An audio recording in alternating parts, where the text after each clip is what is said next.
everyone, and welcome to the Wright Perspective. Today's a big day because this is the first time we are discussing a documentary on the podcast, and we're starting with Stretch and Bobbito, Radio That Changed Lives, released in 2015. The documentary was written and directed by Bobbito Garcia, and while the film itself does not seem to have garnered a ton of fame or recognition, the subject of the film, a 90s radio show, had an immeasurable impact on the hip-hop world. In fact, the total record sales for all artists that premiered on the show exceed $300 million. I mean, it's 300 million and counting. Big time. Mm-hmm. Today, we're going to discuss the show, their impact, and determine whether the documentary does their legacy justice enough to be considered a classic from the Wright Perspective. We'll start with intros, and then we'll pick a voting symbol that's inspired by the documentary. So, kick off the intros, bro.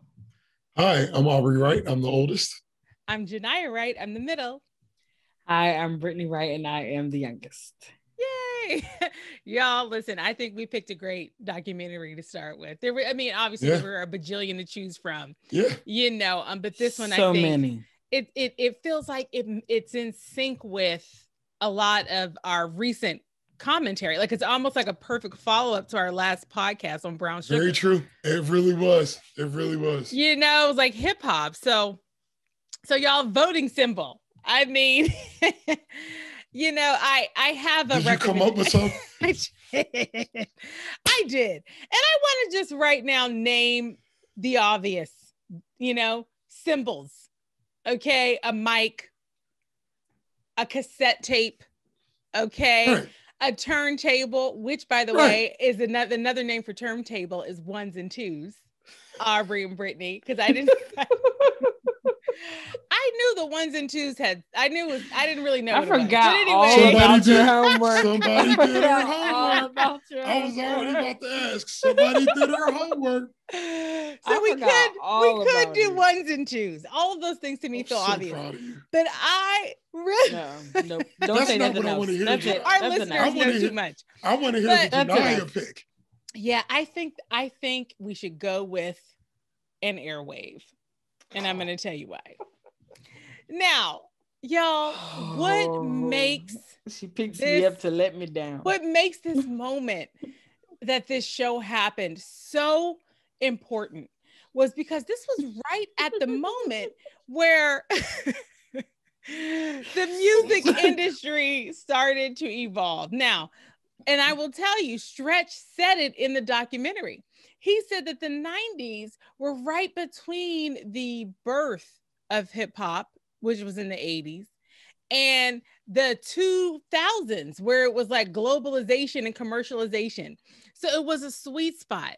And there's also something to be said about the 90s and radio specifically. And so I think choosing airwave is a way for us to honor the moment, the 90s. I think it's a way to honor the medium that they were using, which is radio, and it's also just more than that. It's a way for us to kind of lift up the way that they were connecting with their audiences. All right. Cause it's just so different now with the internet and, social media. It was just a special time that's actually lost forever. We'll never, ever return to that. Radio will never, ever have that impact that it had at that time and hold that resonance. So my proposal for symbol is airwave. Genia, I gotta just say that I plan on doing this podcast for thousands of episodes. I want to do thousands of episodes, and I believe you're going to stick the landing every single time. I believe you're going to give it to me. You're going to give me what I need. It's also a nice spectrum because I do consider my picks, and Brittany just does it on the spot. Like Genia is, on the edge with like Confucius manuals opening up. You know what I'm saying? Like figuring out she's in libraries, the scene in the movie with a microfiche. That's where Genia is. Brittany is last minute bang, bang, bang, and I'm in the middle. So it's a beautiful spectrum of ideas. Oh man. I agree, bro. It really does. Like this part of the podcast does awesome. Kind of like summarize our personalities, I think. It's my favorite part. Brittany, what's your last one? What's your last bit of ideas? Okay, mine was of course a tape. You have mic, headphones, and a boombox. Like that was it. Mm-hmm. That was it. Like boombox. I mean, that's a 90s icon. Which is all those are very good symbols. And Genia, your essay was also very well thought out as always, and very logically sound as always. In this situation, I am going to use Big Brother veto law, and we are going to use a cassette tape. Go. We're going to use this cassette tape. And the reason why is because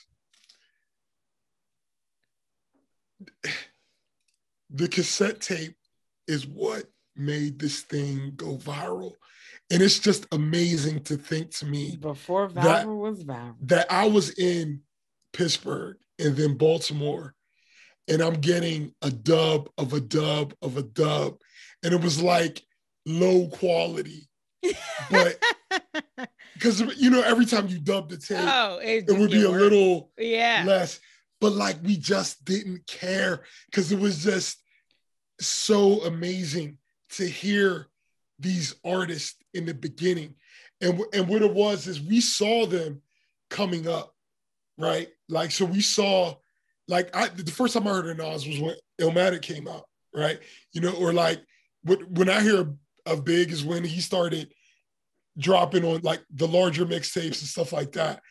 So, and as far as Biggie Smalls goes, like, I'm the hugest fan ever. And just hearing all these people, and we're thinking we're hearing them come up, but then it would take years for these tapes to filter to us. So it'd be like, okay, a tape from 91, I might not hear it. It didn't go through the channel of, somebody the 90s version of viral. And then it got to me at 95, and now I'm hearing an artist I already love in the beginning before they even, and it gave you a whole nother spectrum to just hear that hunger in their voice. Like, I have to destroy this right now. Like, I have to, and you even, because think about when Lauryn Hill was rapping. And like, Lauryn Hill is obviously one of the most amazing rappers to ever rap a rap. So and I'm not even gonna make you do it, Genia, but I might make you do it before. Yes. I would like the podcast world to know that I do know a rap. Yes, she does. Thank you, bro. I'm happy. She knows two. She knows one. I do know two raps. And she knows Lauryn Hill. We might hear they're both great. They're both truly awesome. I thought we were talking about Queen Cocoa Bean. Well, Queen Cocoa Bean has one of the raps. Okay. So I'm just saying. But just like, if you hear her like in Miseducation where she's rapping with the like on the score, she just has the confidence is there. Yeah. I think you've gotten away from explaining why it's tape. Would you say? No, I'm still talking about why it's the tape. I'm still talking about why it's the tape. Because when we heard her in that segment, on that radio show, like you could hear how she was pushing. Like I mean, you all know what I'm talking about. Like she was like, no, I'm here. Like I am the truth. Like you can hear it was like because even just being a woman in that industry, exactly. That's so male dominated, so misogynistic. She had to fight all her life. She had to fight. Listen. All her life. So the tape. It gotta be the tapes. Has to be the tape. We all have to have. Well, there's nothing you can do with the Big Brother veto. There are no additional bureaucratic channels. There's nothing else that can be done once the Big Brother veto comes down. Always the little sister veto, but I've just not exercised that power. I've just not exercised that power yet. Genia, real quick, what is loving you like? Listen, it's like a battle, and we both end up with scars. No, I need to hear the whole thing. Loving you's like a song. Oh, replay. Come on, that's a different. It's song. Okay. We got to bring Janelle along sometimes. But we're going to bring her along. Loving you was like a song I replay every 3 minutes and 30 seconds of every day. And every chorus was written for us to recite. Every beautiful melody of devotion every night. This ocean might just carry me in a wave of emotion and ask you to marry me. Every word, every second, and every third expresses a happiness more clearly than ever heard. And when I say them, every word is a poem telling the Lord how grateful I am that I know him. The harmonies possess a sensation similar to your caress. If you ask, and then I'm telling you, it's yes. Stand in love, take my hand and love, jaw bless. Yes. Man, if I didn't want to risk the mic, I had to take it off and drop it. And open up your window curtain. And let your moon come shining in. And see, and this just goes to show how Lauryn Hill resonates. Okay, because and the thing is like by the time we start listening to her, you know, like that's Lauryn Hill featuring Ziggy Marley, by the way. By the time we start listening to her and the Fugees and all of that, like she's already established. You know what I mean? Like her, you can hear the confidence in her voice. But I just love hearing just when you could just hear every note. Like you can, and you know I'm what? Coming up. And we learned from the documentary that her manager had a tough time getting Fugees booked. That's right. On Stretch and Bobbito. So, bro, if you're telling us that like a recording of her from that show really showed her fighting, I'm not surprised because they had to fight. There was a negotiation, you know, to even get them onto the show. You know, but that also just goes to show how good this show was. It had to be, because if the kind of raw talent that the Fugees were bringing might not make the cut on your show, you had some talent on your show. That's all I've got to say. And I'm not a person that would ever claim to be savvy in hip hop, but I know what the reputations are, and I know what the around raw talent on the table. So that's enough said to talk about the bar that was set for that show. Yeah, like did you write a synopsis for this one, or so it's different. So I did do a synopsis, but it's more like it's like a background, because we normally do a recap that is because we do fiction, so it's like the story, right. But instead, I just pulled some of the historical tidbits, just for people who might not have seen the documentary or don't know the details. Okay. So it's and the like spoilers are if you've ever listened to any music in your life. All right. No, sir. Oh my gosh. All your spoilers. Well, ever listened to radio in the last 30 years. You're welcome. Totally. So Adrian Bartos, also known as DJ Stretch Armstrong, and Robert Garcia, known as Bobbito, they met in the late 80s. And at the time, Stretch was a club DJ in New York, and Bobbito worked as a radio show promotions rep for Def Jam. And so Stretch was starting college, and he was going to Columbia University, and he had this idea to do a hip hop radio show, and he recruited Bobbito to be the host. And so the show launched in October of 1990, and it ran from 1 a.m. to 5 a.m. on WKCR 89.9 FM.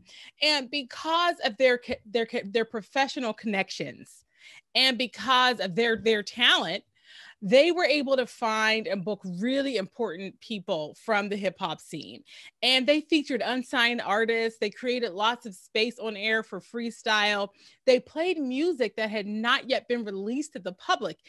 And because their show came on so late, they, well, first of all, they were unpaid and on a college station. They didn't have the restrictions that a commercial radio show that aired during different hours would have. And so they had all the cussing, which meant that the artists could just really be free on air. The artists would have like these super long segments. And they did eventually add a co-host that went by the name of Lord Sear. And his role was comedic relief. But the presence that he had on the show, just kind of, offering comedic commentary, making fun of the guests and of the callers, those are the kinds of things that they wouldn't have been able to do if they had been a mainstream show. So their whole dynamic was created because of their connections, their relationships, their talent, but also the way that they were on the air. And so I'm going to read a quote from the actual promo for the documentary. We never do this, but this little paragraph really sums it up, and I think is a good sum up of the background of the impact of the show. During the 1990s, Stretch and Bobbito introduced the world to an unsigned Nas, Biggie, Wu-Tang, and Big Pun, as well as unknown Jay-Z, Eminem, and the Fugees. The total record sales for all the artists that premiered on their show exceed $300 million. The late night program had a cult following in the art, fashion world, and prison population as well. All would loyally tune in for the offbeat humor just as much as for the exclusive tunes. Stretch and Bobbito brought a unique audience together and created a platform that changed music forever, end quote.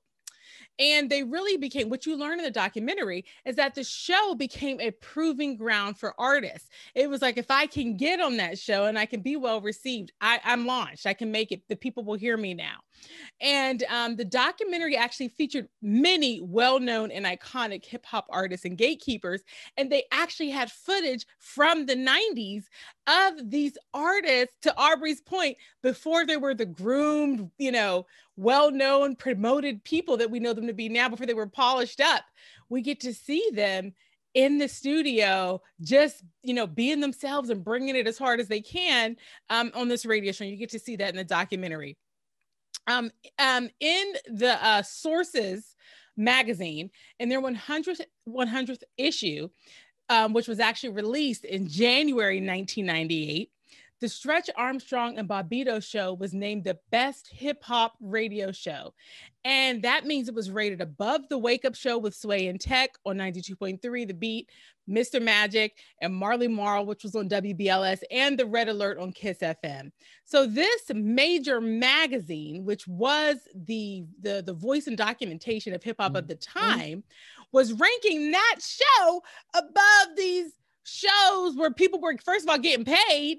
Okay. And second of all, very mainstream, very well known. But eventually in the late 90s, Stretch and Bobbito did take the show to a commercial station, Hot 97. But by then the fire, the special sauce, the fire had really started to fizzle. The music was changing and Stretch had started to lose his inspiration and he became less committed. And this created tension between Stretch and Bobbito.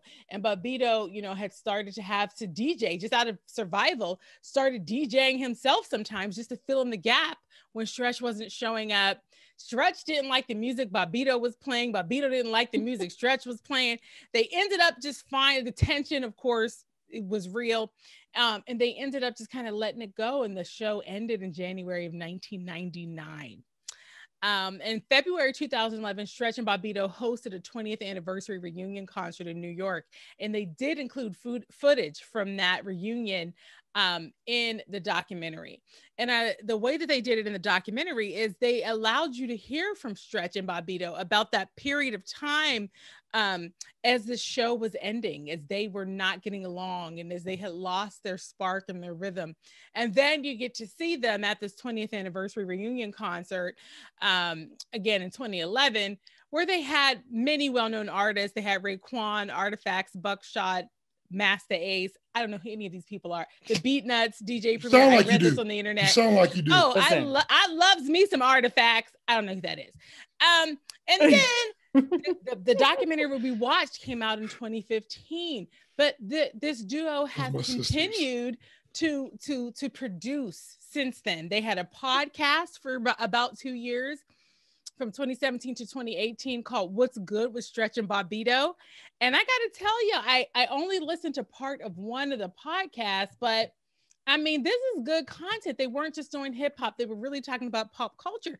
So we're talking about interviews with people like Dave Chappelle, okay, Stevie Wonder, Regina King, Hill Harper, Erykah Badu, Lenny Kravitz, it's really an expansive, list of names. So you can see their relationships continue.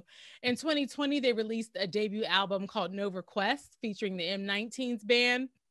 And actually, me and Aubrey were listening to it a little bit before we started recording. And it's very jazzy. It's like they have little splices in there of like, clips of like interviews from back in the day. But it's straight up them it's like jazzy. It's like they called it like Latin, Afrobeat, samba, jazz, reggae, and soul reinterpretations of dance floor bangers. What is that? But anyway, it's very good. And I actually really do plan to go back and listen to all of it. So just all of that to say is the documentary ends with us being able to see that the original Stretch and Bobbito, that doesn't exist anymore, and it's never been recreated. There's never, that space no longer exists, but that duo, they continue to be celebrated by the hip hop community, and they continue to find ways to be in relationship and to create content. So I think that's the background, and that kind of, if you haven't seen it yet, that should be enough, I think, for you to kind of get a sense of what was conveyed. Absolutely. Nailed it as always. Brittany, I actually got you to watch this a while ago. And so you got Britt to watch it. Yo, yeah. For Britt, not me. This wasn't my first time. This was the only reason I even heard of this is that I said Britt. Okay.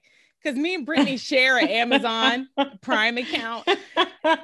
And something came up like Stretch and Bobbito. And I was like, Britt, what in the HE double hockey 6 is Stretch and Bobbito? I think we've been hacked. And she was like, no, Genia, that's a real thing. Don't talk to me. You're dumb. So anyway, the reason why Aubrey had me to watch this is because during Christmas, we were having a very intense debate about the hippity hop. And and I made a statement about Eminem. And to that point, it was like, okay. It was I remember that conversation.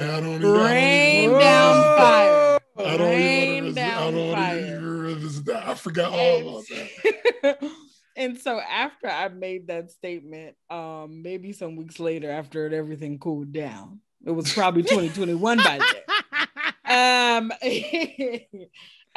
Aubrey was like, watch this documentary, sure, so you can understand more what we were talking about during that conversation. Okay. So and the only way we'll talk more about in depth about what that conversation was is if one of our fans asks. Other than that, you'll never know the details. Yeah, let's leave the dogs lie. Let them lie. Let them lie. So yes, I did watch. This was my second time watching this documentary. Yeah, what'd you think? So what did you think? Like what did you think? Because I mean I know what you said the first time you watched it, but I felt like you had some interesting thoughts. So like, just in general, what did you think? So when I first watched it, my initial thought was Stretch and Bobbito were allies for Black people before being allies was a thing. And meaning creating a platform where it is safe for us to express ourselves and to be heard. But also it was just like watching this piece of history that you're growing up, but you don't even know it's happening. It's existing all around me in the 90s, and I don't even know it. I haven't the slightest idea. All I know is that I'm going to NRM, National Record Mart, and picking up singles, right? That have. Brittany used to love her some NRM. Yes. When I got my first job, every paycheck, my hair NRM. and new CD. Listen, NRM. don't play with me. And it was tapes, of course, at first. And so I had a ton of them. And so watching that at first was just watching it like hip hop has nothing to do. Honestly, let me take that back. Yes. Hip hop. Podcastville. I have a display of tapes on my bookcase, and I'm actually showing now like the tape of the Miseducation of Lauryn Hill. Listen, the cassette tape. The cassette tape. Which shout out to the documentary how they had all of them listening to things on a Walkman. It was hilarious. But that was my initial reaction. Fast forward. Just this culture of we just love this. This is fun. This is good. We're enjoying ourselves, and people that no one else has heard, we're getting a chance to display them, and because they're just good music. Going into it the second time, of course, my eye was a little deeper because I already knew of the nuance of it, which was watching two people just do something that they love. And throughout it, they're not getting paid, but to hear them actually be like, no, they're not getting paid, to know that Jay-Z right now is worth $1 billion per the internet. And I'm sure it's more than that. Yeah. But just per internet, he's worth $1 billion. And starting on their show, waiting in the hallway to get a chance to just talk on this microphone in a dirty room. Because that room that they were in, it wasn't clean, y'all. Definitely gross. And so just to think that is where he is now, a mogul. And so I was just looking at that like, do you have that passion about anything? And then watching these artists be so hungry to perform. Yeah. It was just like, do you have that level of hunger about anything? And then also being cognizant always and aware that someone is always watching you. And Stretch and Bobbito realizing the impact that they were having outside of just giving artists an opportunity to listen. I mean, to perform, to share their artistry. There were individuals who were in prison, and this was their opportunity to still feel like they were outside. At war in other countries. War in other countries. There was a young man talking about that, like, I would see someone die that day, but I could stick in a tape and feel like I'm right back home in Brooklyn. So them, or even Bobbito getting a letter from someone saying, no one around me has goals, but I see you doing things, like, tell me what I should do. Should I go to college? You're not realizing your impact of what you're doing. So all together, it was just like, it just was eye-opening. I will say this, I will never, ever claim to be hip hop head at all. But I will say that I do respect good music. And I respect when people love what they do. So it excites me. And so when I see Stretch and Bobbito love what they do, it excites me. When I see these hip hop artists getting so hype on stage, the beat comes on, they're ready to, freestyle or to write down or to read their written freestyle, like, it excites you. It makes you interested because these are people who are just passionate about what they do. So yeah. And sis, I really appreciate what you're saying, because one of my big takeaways about it was just, this was a chance to see what it looks like when the gatekeepers have the content providers' best interests at heart. Yep. That's what we got to see.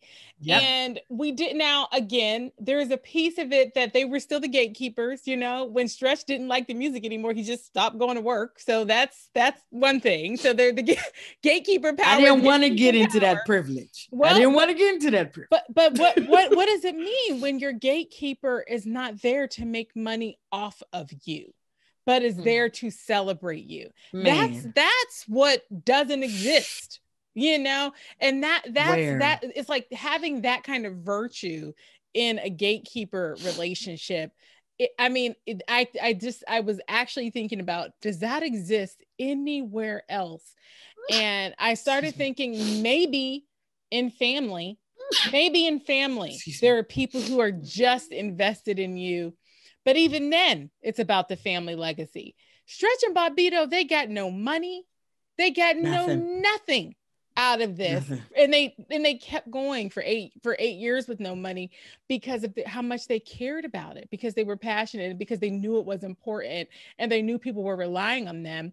And this is slightly tangential, but it came to my mind. You know, me and Aubrey and Brittany, we have all in separate conversations been talking about the vaccinations, you know, for related to the coronavirus. And it's very hard not to be skeptical of the pharmaceutical industry. It's just very hard. And why is it hard? It's because medicine is business. And we know that they would rather, you know, treat us than cure us. And we know that because they make more money with treatment. And we know that all of us being a little bit sick always will put more money in their pockets. And so do I just want them injecting something into me and telling me it's about, you know, so we have to live with this skepticism, because the people who are supposed to have our best interest at heart don't. They're trying to make money off of us. So anyway, I just thought, you know what, the next time I have because it comes up, the next time I have a conversation about what it means to be in a constant fight for agency in your life, to constantly want to figure out how you can stop being at the mercy of people, I'm going to bring up this documentary, because Stretch and Bobbito, they are the kind of gatekeeper that you would want. You would want someone who was championing you and asking you to bring the best of your content, not making any money off of you. There was a documentary I watched recently about the Comedy Store. You know, it was just about like iconic comedians, and listen, don't get it twisted. Were they a proving ground for some of the best comedians that we all know and love? Yes. But were they also a business making money and not paying the comedians? Yes. So even in some of the places where we hold them up as important places where gatekeepers had huge impact culturally, they didn't always have the best interest of the content providers at heart. So that's, to me, what makes Stretch and Bobbito so special. And I think that's why they fizzled out, when they couldn't do that anymore. Yeah. When they couldn't find a way to just be passionate about it.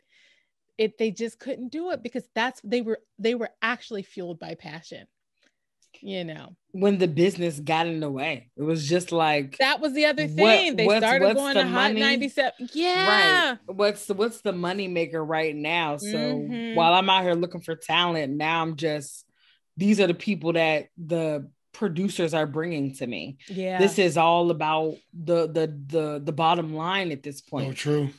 When you start, when you're truly passionate about something, which, look, we can bring in Brown Sugar, right? Because that's why Drake left Millennium. Exactly. When you're truly passionate about something, it's easy to just be able to walk away. And then, while I don't want to, encourage anybody not to show up to your job, Stretch, I do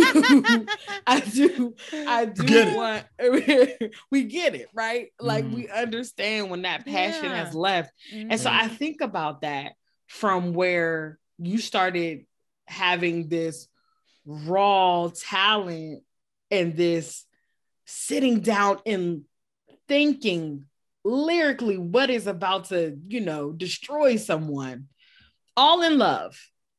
And then moving to what song is creating the best dance moves, who has on the freshest sneakers, who has, not saying that that's never been a part of hip hop culture, but it was never over top of the talent. Like, and so now it emerged. Yeah, right. It just happened. It just came to it. Like, it might not even be like, the biggest brand and it wasn't all about that.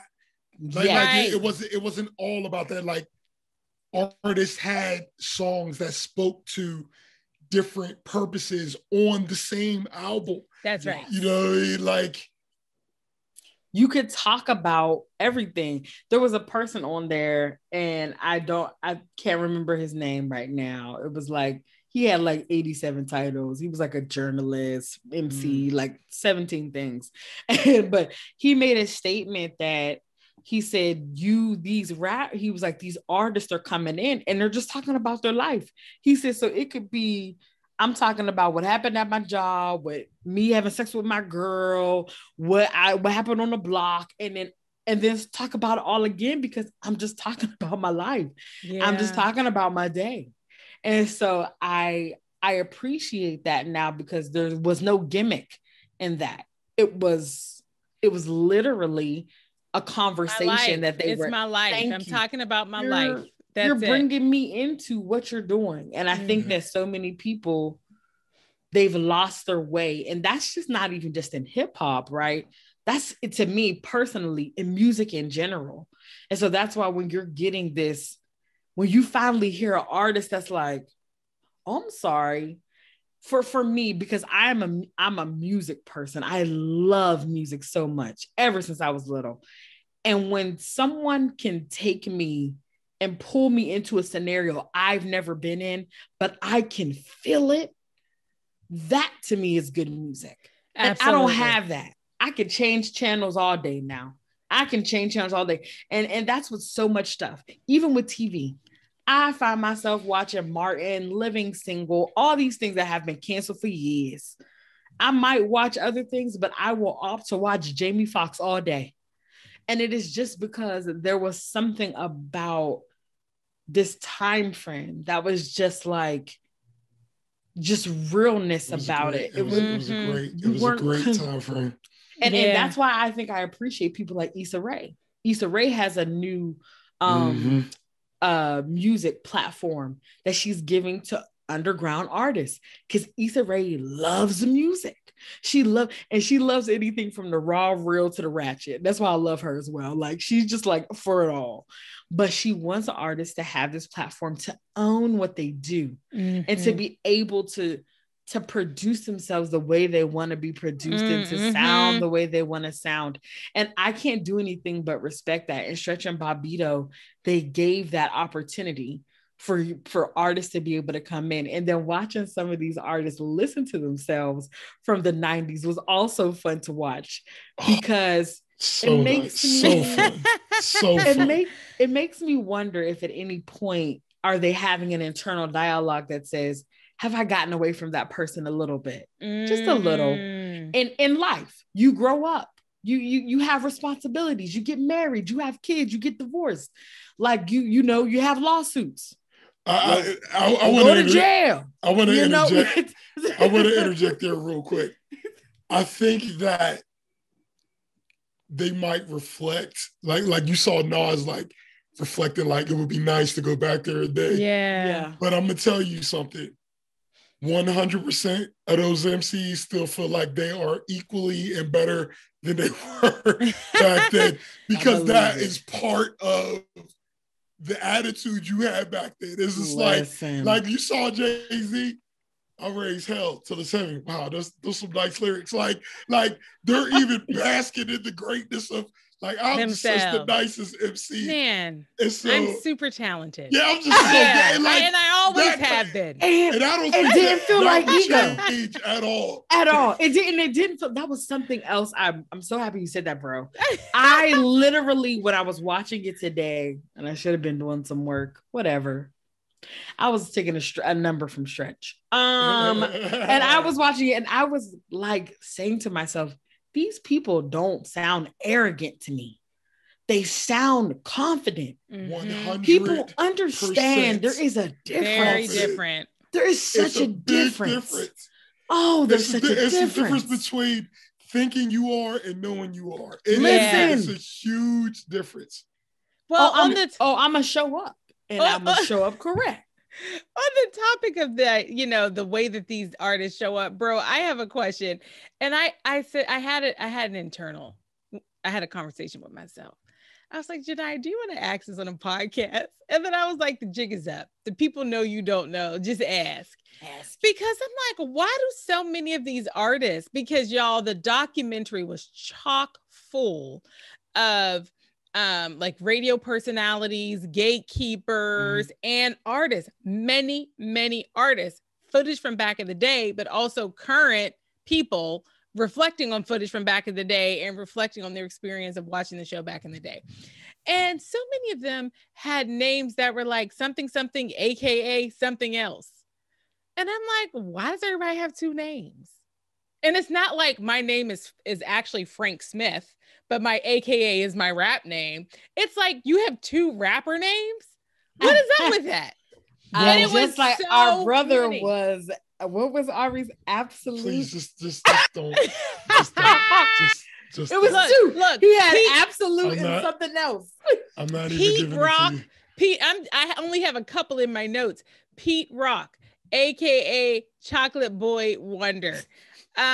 Pete Rock was dark. He was dark skinned and he was a wonder boy. But there was just wonderful. So Poetical Prophets, aka Mob Deep. You know, it's just like there were just so many that had it's the real Q-Tip, aka the Abstract. What? And he's Q-Tip. He's Q-Tip because he's in your ear. All right. Well, bro. See, it's a very simple answer. See, back then, the creativity even had to go to your name. Everything had to be creative. Even your name, even the way you presented yourself had to be like, you couldn't just have just a name, like a little something. Like, Hi, I'm Brittany. But why do you need two? It's like boogie. That's what I'm saying is that spoke to your creativity. Like if you have many different ways to say who you are, and I'm gonna let you know there's even more to that. Like if you were to listen to hip hop albums from the 90s, man, when you hear them getting into their names, that was like part of. It wasn't part of the rap per se, but it was part of the persona. It's like, okay, like let's say the song is ramping up, and then it'd be like, yeah, so you about to hear from so aka so aka so, and it was just like before they even got to start rapping, they're running through all of their aliases, and I know what in the world is this about? But I know that, and I don't want to job description. I say it like I think it's a job description. I don't want to speak to the because there are obviously, like, people should do research on this because I'm not an expert, but that also came from, back in the 60s and 70s, pimping and all of that was like a big thing. You know what I'm saying? And so when you talk about that culture of like, like the players ball and that kind of stuff, and like you think of a guy, Eddie Murphy played him in a movie just recently. I'm having a brain. The Eddie Murphy. I know who you're talking about. Can you look it up? Can you look it up for me real quick? Because I'm having a brain blank. It's on the tip of my tongue. Yeah, it's on the tip of my tongue too. But if you notice, like, even in that movie, they were showing the parts. Dolomite, God, dog. I know it was on the tip of my tongue. But if you remember, there was the part in the movie where he was like listening to the old players give their introductions of themselves. You know what I'm saying? So as rap, it came from James Brown and, having that bravado and all of that, having different names was part of that. It's just all that thing that pulled from earlier parts of the culture. And obviously somebody's more educated can speak even better on it, but I'm just saying that was part of the creativity and the bravado of it all. Yeah. And bro, I have to ask, I mean, I think like, and I don't know, do you remember the first time you heard a Stretch and Bobbito tape? Would you be able to remember that? Or maybe you have an iconic moment in your history of a specific experience with the Stretch and Bobbito tape. Because it was the tape. I mean, because unless you were in New York in the 90s, you would not have been able to hear it live. It was a college radio station. It's not like it was a strong frequency. What happened for me is there were tapes that made it to Pittsburgh before I went to school. But most of those tapes were artists that like I wouldn't be able to remember at the time. Sure. Now, because because if you remember, one of the things that made the documentary so good, they were ramping up the level of success of artists as the movie went on. Yeah. So like in the beginning, there were a lot of people you would see rapping and freestyling who were incredibly nice, but they're not going to give you a call back to their name right now.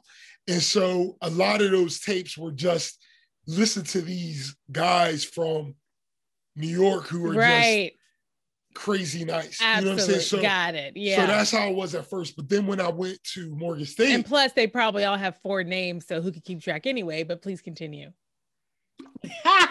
Listen. Sometimes you give my win sale, sometimes you take it away. But you have that power either way. But yeah, so when I went to Morgan State, that's when the tapes really became a part of my life for real, mm-hmm. because there were people at Morgan State from New York. Right. And like not only were they from New York, these like obviously Wu-Tang and, listening to Raekwon and hearing Old Dirty Bastard and just like hearing these dudes speak, rap these verses before, and I knew these verses from their albums, but hearing them rap them and polish them on this show, it was just amazing. And so when you would hear these, obviously, one of the things about New York people is they're very, and Janelle lives in New York now, they're very just animated in how they are. You know what I mean? Like they're everything. I got New York friends till this day. And I just remember like all the dudes and the people from New York would dress different ways. So like all the dudes from Staten Island, they would call it Shaolin.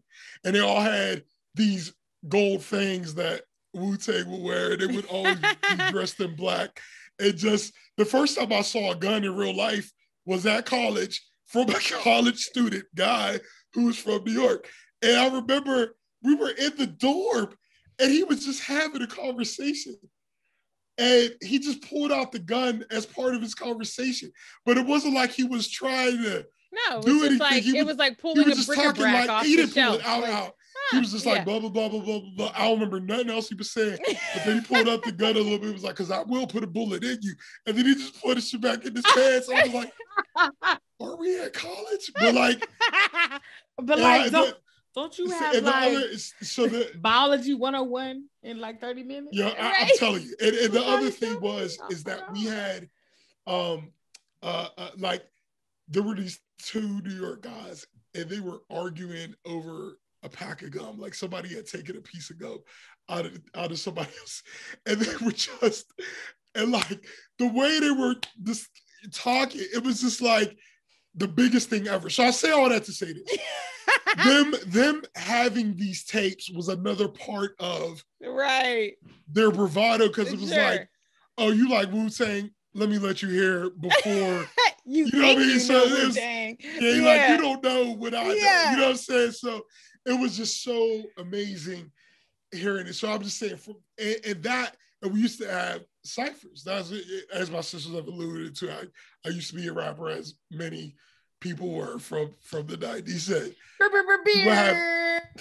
But what y'all need to know is Aubrey had a crew. Okay, and they would be. I was going to put the picture up. I was like, no. You should have. Absolutely put the picture up so they can see this T-shirt you used to wear all the way down to your ankles, and they need. They were large. With the buttons. With the buttons. With the buttons. Tim's were definitely my thing. But I just tell you that I wanted to hang out with y'all in that basement so bad. Man, and just to think, like, I was just trying to get with some of them in that basement.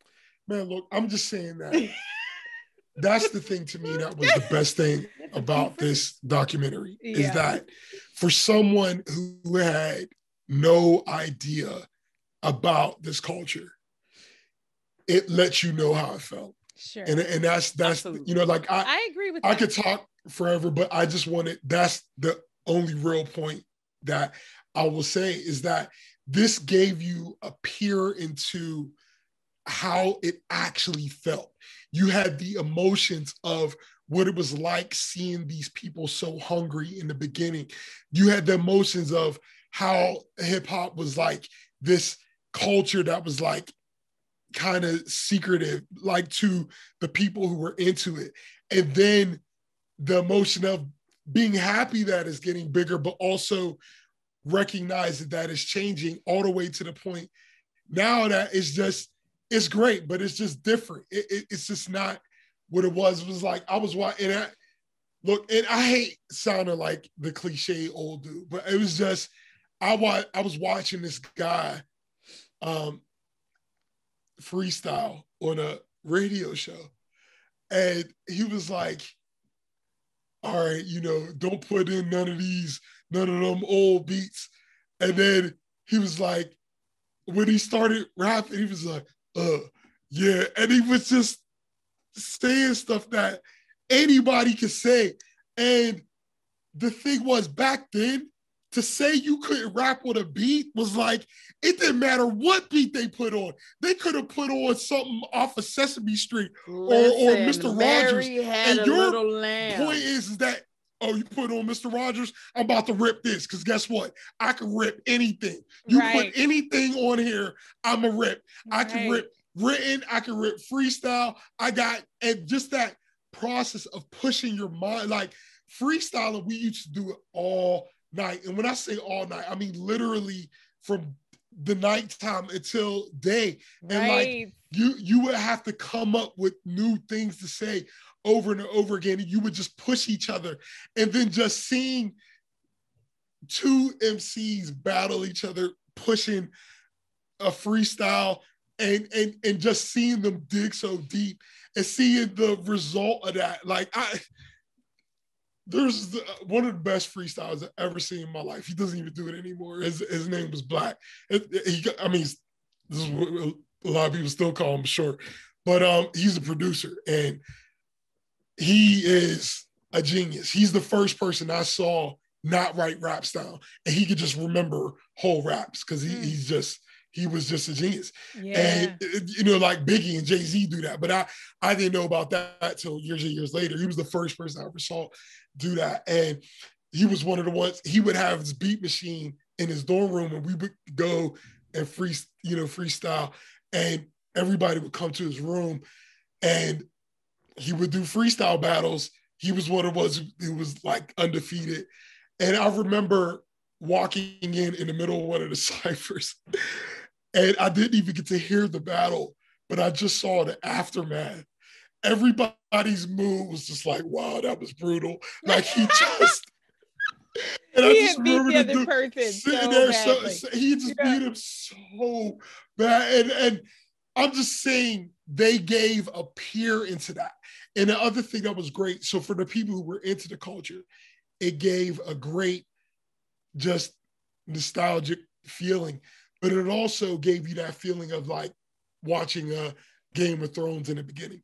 Like, this is amazing, but I only know a part of this world that goes so deep. Bro, and that's look, even if somebody's you hit the nail on the head for me. It was like, for me, the audience, when I think of a documentary, I kind of want and again, documentaries do so many things. They accomplish so many things. But I always wanted to be kind of like enough for a general audience, you know, someone that has no information to be able to really enjoy it. And this documentary was not that. I think this documentary was meant for a hip hop audience or people who at least have some appreciation, because it didn't have any of the aspects, that basic kind of 101, here's the information you need to be able to appreciate it. And that's because, listen, you all know I like to take notes. I couldn't even take notes because it was like, what's happening? It felt to me like you could have. Well, the Mobb Deep artist, when he came up, he had said, well, I mean, the truth is, I do have pages and pages of notes, but it's lists of names. It's lists of names. Yeah. Because what they were doing with this documentary is what Aubrey said. They were really just, giving you a slice of the moment. They were recreating the moment and the energy. And that's what this documentary clearly was intending to accomplish. It was not to decode hip hop. It was not to tell a story of the 90s overall. It was not to place their show in a larger universe. It was to tell the story of the show. Because even Stretch and Bobbito, we learned very little about them as individuals. It was like we got a little bit, we got to meet their parents a little bit. We found out about a little bit of their hobbies, their musical interests, but it wasn't even about them. It was about the show. And it was about it was so anyway, so that to me, like at first I struggled with that. I was like, boy, if I didn't have some level of understanding of hip hop and already some appreciation, I wouldn't be able to probably get into this mood that I wouldn't be able to appreciate the nostalgia. But fortunately, and again, it's really just because of the last year or so that I've been really getting intentionally getting into hip hop, that I think that I had enough information to get in there and understand the nostalgia and respect to respect the Stretch and Bobbito show, but also to respect the documentary in the way that it was created. But a person just cold, you need some appreciation for the genre before you watch it, I think. Yeah. To appreciate. And I will say one thing I wanted to make sure we don't leave out is just the number of individuals that never got to see their potential because of one part of hip hop life, which they mentioned in the documentary, can be violent. So there were individuals like Big L who were amazing, lauded and murdered. You have, of course, the ones that we know, like Biggie Smalls, murdered. So, you have this opposite side of the tension and the passion and what it can bring out if someone is not careful, if someone goes too far to the left, or to the right, they're not centered on the music. It can become something else, which we all know if you grew up in the 90s at any point, the East Coast versus West Coast and all these different things that you heard of and you knew of. And so it just was something to see that part, how life being snuffed out so quickly. And then even for some that it may not have been violence, like a Big Pun, it was health problems, but still to see how he is revered in the Latinx community, just in general, in general. Yeah, and it's crazy to hear him be revered as a lyricist, because my introduction to Big Pun was a song featuring Joe. So I'm like, oh, this is a dance, situation. Let me let you know. That's not. Let me let you know. That was how he started. I heard Big Pun. I heard Big Pun on a more thing. It's what's that song, bro, that you said that nobody would touch, but Fat Joe and Big Pun remade it and everybody respected them? Deep cover. And so that's just to let you know, because when I think of Fat Joe and I think of Big Pun, I think of them from my small radio edit. I don't think of them in hip hop as what Stretch and Bobbito showed them to be, which I understood them more now. I'm like who they were to even get to that space. See, but it was because you already had that basics, you were able to appreciate with the hip hop, with the documentary offered you. Yeah. Well, yeah, I know we're at time. There's so much more. Let's go ahead. Let's go ahead. There's so much more. And you know what? I gotta say, it's like in doing the little recap or the background, I resisted naming names because, you know. Yeah, you're right. It's hard. It's hard. So many. It's so many. It's so many. And on their official blurb, they're talking about their artists have netted, 300 million. It's way more than that. Their impact. Jay-Z alone is a billionaire. It's like it was 300 million albums sold. Not it was albums sold. That's right. That's right. Oh, listen, do that math. Yeah, there you go. That's what I'm saying. So, and it's anyway. I know we got to vote. We got to vote. We got to vote, y'all. But, so I mean, obviously, does it get your it gets my symbol did we choose that wasn't airwaves? Yeah, because and the thing is that guy who was at war, he was talking about airwaves. Yeah. Yeah, he was talking about airwaves, right? And how that was important. So yeah. But anyway, yeah. So yes, it gets my and Busta Rhymes was talking about how he taped together an airwave to.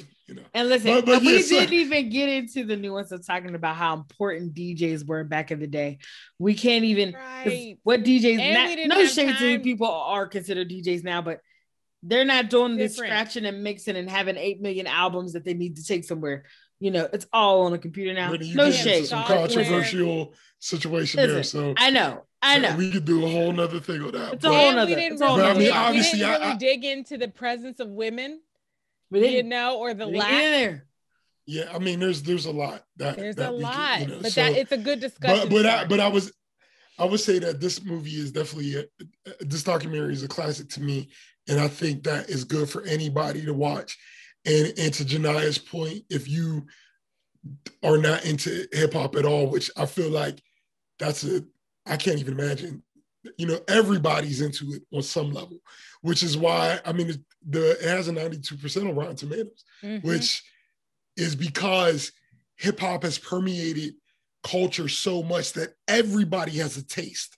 Absolutely. So I think there's a very small percentage of people who wouldn't have anything to pull out of this. So,